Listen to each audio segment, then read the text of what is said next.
Tesla's Attic, Chapters 17 and 18. Chapter 17. What has the Hubble done for us lately? Regardless of its other properties, Petula's box camera had a simple 1:1 magnification ratio. With its temporal focus ring set to 0, a picture of the sky would yield nothing but the moon, some birds, and the occasional passing aircraft. To see what was in store for the planet Earth, she would need to spin the focus ring a week forward, and it might give her a completely different story. Unfortunately, the focus ring had a maximum zoom of 24 hours into the future. Thus, only a telescope of extreme proportions could detect the sly approach of what was known as celestial object Felicity Bonk. It bore that name for simple reason that it was sold to a 15-year-old girl on a field trip to New Mexico's National Radio Astronomy Observatory, home of the very large array of radio telescopes known quite uncreatively as the Very Large Array. Felicity had purchased the asteroid 1 year earlier because naming an asteroid only cost $10, whereas a star was a whopping 75. As any realtor can tell you, when purchasing real estate, there are only 3 things that matter: location, location, and location. Celestial object Felicity Bonk could be found in the low rent district of the solar system. That is, until just a few days ago when it began a dramatic relocation. As most of the world's telescopes were trying to catch such cosmic celebrities as glitzy Magellanic Clouds, camera-shy black holes, and the haunting habits of cannibalistic galaxies, it was a while before the astronomical paparazzi turned its lenses toward a quiet, unassuming celestial object Felicity Bonk. It was the Hubble telescope, free from the nuisance of atmosphere, that first caught the asteroid's movement in its peripheral vision, and a quick calculation by NASA, twice corrected because of metric conversion errors, confirmed its collision course with the boardwalk of solar real estate, namely planet Earth. At a speed of 68,000 miles per hour, its impact in 7 days' time, while thankfully putting an end to reality TV forever, would also put an end to reality. Taking into account its speed and the Earth's rotation, the impact point was projected to be a neighborhood sports complex in Colorado Springs. The astonished astronomer who made the discovery was left with one all-important question: is it more appropriate to email, call, or text your boss that the world is about to end? Chapter 18. No room for maybe. The mathematician Gödel said no equation is complete because a perfectly complete equation must contain the seeds of its own destruction. In other words, every equation must have its own troublesome variable. Every ointment must have its fly. Petula Grabowski-Jones was that fly, although she was more like a mosquito hawk due to her ability to suck the blood out of lesser flies. She had spent most of her free time on Monday and Tuesday taking pictures that were far less pointless than they appeared. Petula found that the most annoying thing about knowing the future between 1 and 24 hours in advance was that the future was mostly uninteresting. She could take a picture of the school cafeteria, and after developing it, she could tell you what any given kid would be eating for lunch and who they might be sitting next to tomorrow. But who really cared?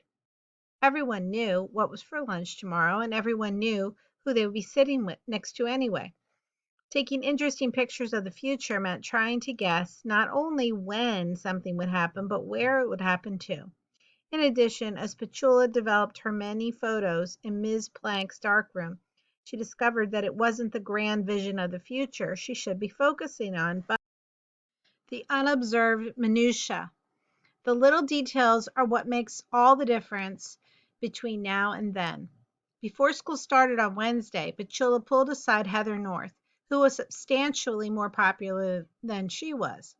Don't ask me how I know, she whispered, but Tommy Woodruff is going to ask you out today. In fact, by the end of the day, I wouldn't be surprised if you're wearing his jersey. If it's true, you owe me one. Between second and third period, Petula cornered Principal Watt.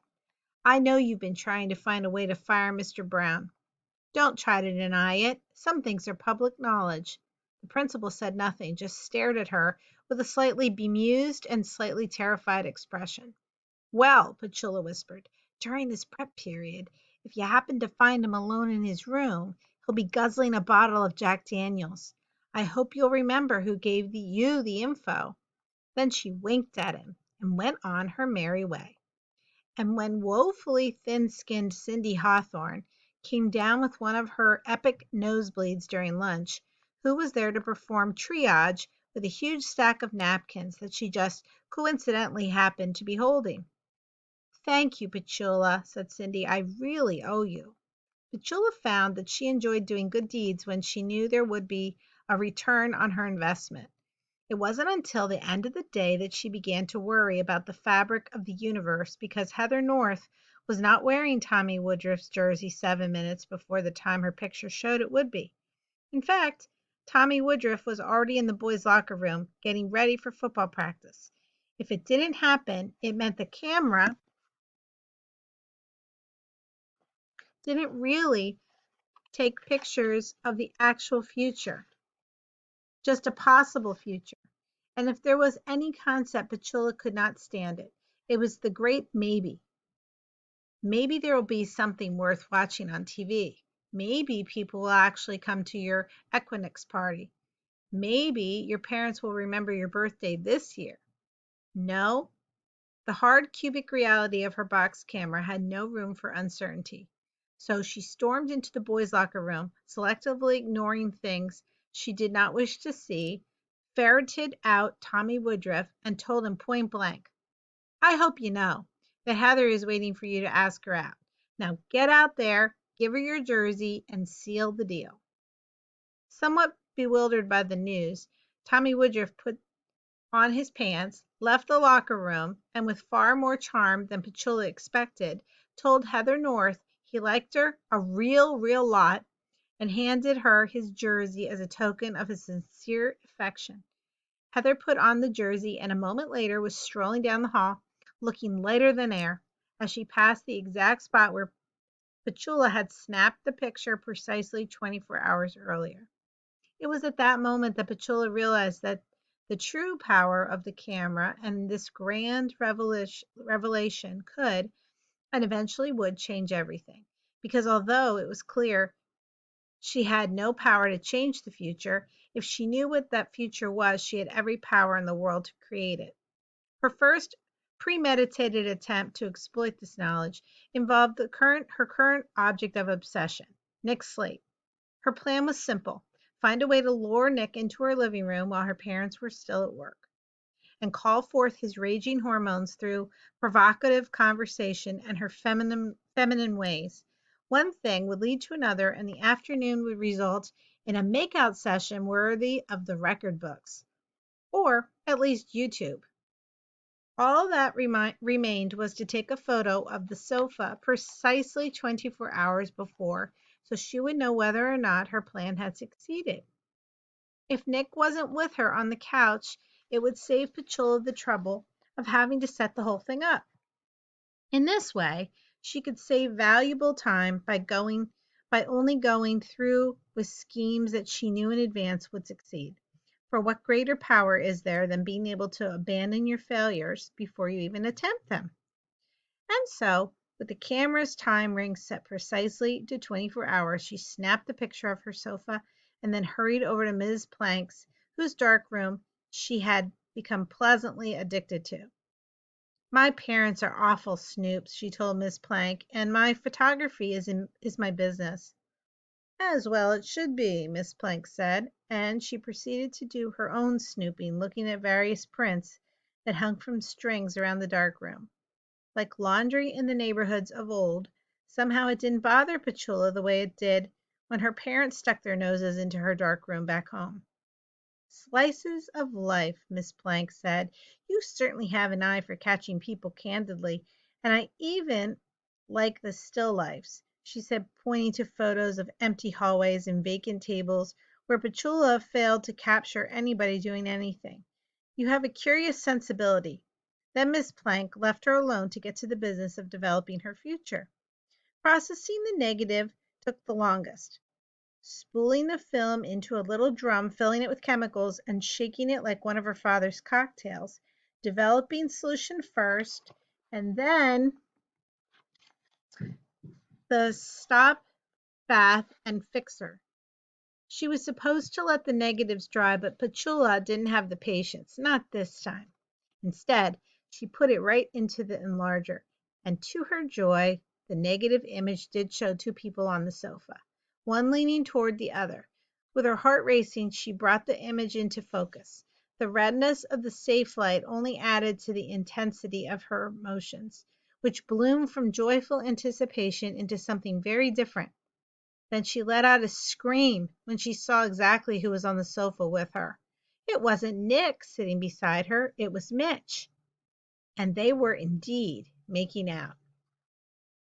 Caitlin's experience that afternoon, while not as horrifying as Petula's, was nonetheless profoundly abnormal. It seemed odd to her that after having spent her evening talking to the dead, she should have to go about the busy work of school. But the simple fact of knowing that the Accelerati didn't give her a way to do anything about it. In fact, if anything, it made things worse. Now she knew that the Accelerati were many generations old, and like a tree whose roots had wormed their way into the sewer system, they'd grown strong by unpleasant means. She knew they could not be battled with by normal methods. At lunchtime, Caitlin sat with Theo rather than with Nick, trying to lose herself in simpler times, and all times with Theo were simple. He was the white bread to her PB and J, and the fact that he would sit with her in spite of having suffered public humiliation was somehow admirable. Either he was sure enough about himself not to care, or he simply didn't know what else to do. Or maybe he sat with her because he knew that as long as she was with him, she wasn't with Nick. Although today, Nick was the last person she wanted to sit with, because rehashing the night before would not exactly be conducive to digestion. So Ms. Plank served up her usual slop, and then Theo served up his usual fluff. And for a while, Caitlin could pretend that the extent of her problems lived and died within the hallowed halls of Rocky Point Middle School. Meteor showers suck, Theo proclaimed. Not all of them, Caitlin pointed out. Well, the ones that shut down the baseball fields do. All our home games are canceled until further notice, and all because of a bunch of rocks. Theo carved a river of gravy through his mashed potatoes and directed it into a series of rapids using chunks of beef stew. Theo, Caitlin had learned, was the absolute master of playing with his food. So, are we still going out? He asked. Ask me again next week, Caitlin told him. Fine, said Theo. Enjoy your lunch. And he up and left, taking his gravy river with him. If nothing else, this had made it clear to Caitlin that there was no going back. Whatever trajectory her life was on, she knew her white bread days were over. When she got home, Caitlin found none other than Mr. Accelerati himself, Jorgensen, sitting in her kitchen as if he belonged there, sipping a cup of tea. This was odd enough, but what made it even more disturbing was that her mother, in one of her food show frenzies, had decided to attempt a fancy meal. Moving at the pace of a contestant in a culinary competition, she was opening and closing drawers, setting pots and bowls everywhere, and leaving ingredients precariously balanced on counter ledges. All of this was going on around Jorgensen as if he weren't even there. Mom, what are you doing? Caitlin asked. It's called brandy peppercorn duck, or at least it will be when it's finished, her mom said, plopping a silver bowl down right in front of Mr. Jorgensen, who only looked at Caitlin and smiled. What's he doing here, Mom? He who? Don't you see there's a man sitting in the middle of our kitchen? Well, yes, obviously there is, her mother said, focusing her eyes on Jorgensen for a moment before returning to her multitask at hand and opening the refrigerator. Now, let's see. Do we have enough butter? Jorgensen simply grinned at Caitlin. Mom, did you invite him into the house? No, he was here when I got home, her mother answered absently.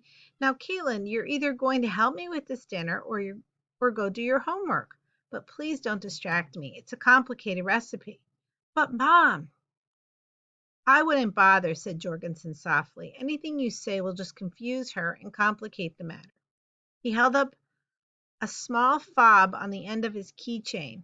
It's quite simple, really, Jorgensen said jovially. This chip inside this device projects a signal that affects the logic center of the brain of the person it's been keyed to, telling her there's absolutely nothing unusual about her current circumstance. Observe. Ferguson turned to Caitlin's mother. Mrs. Westfield, I'm going to place your cat in the microwave.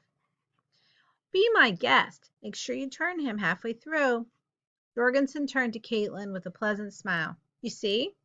Caitlin found herself fuming. If you so much as touch Caliban, Jorgensen put up his hands. Banish the thought. I merely proposed it as an example. Why are you here? I want to save your friend Nick a world of pain, and I was hoping you might help me. He glanced at her mom and then back at Caitlin. It's a lovely day. Shall we sit out on your patio? And although it was the last thing Caitlin wanted to do, she agreed.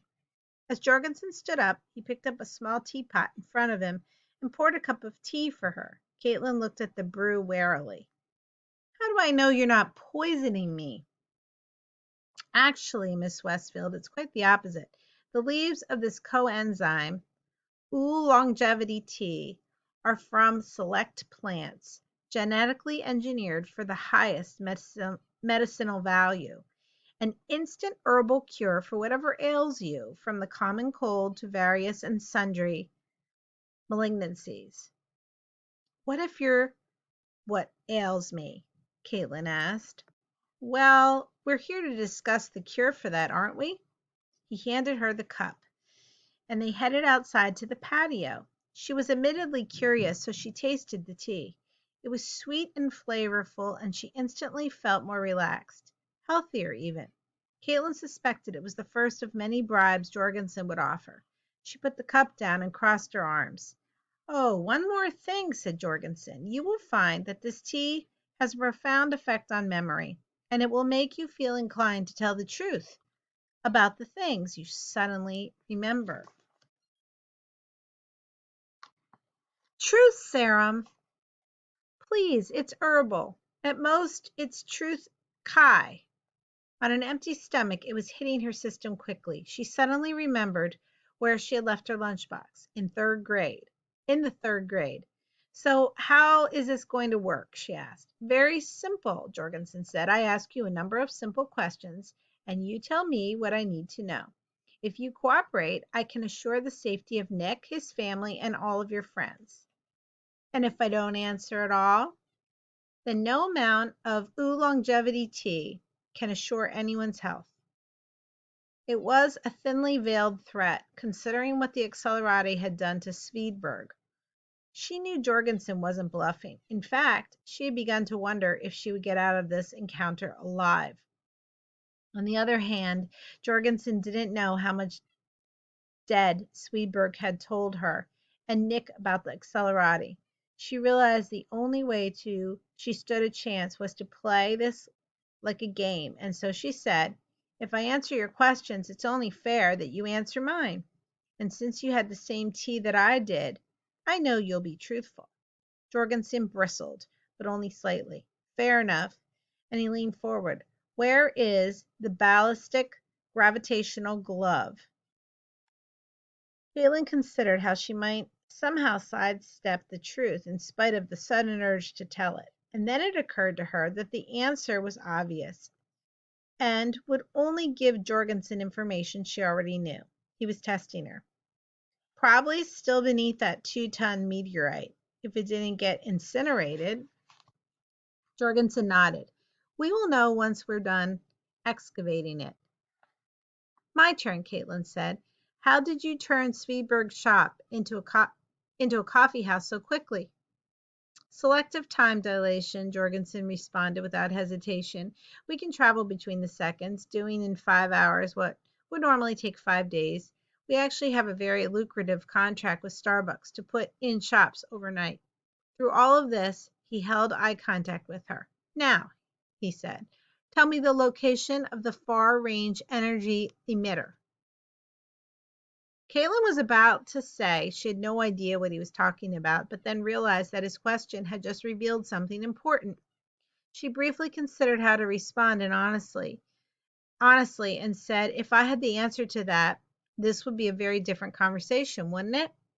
Jorgensen clearly wasn't pleased with the answer, but before he could say anything, Caitlin asked, what will you do with it when you find it?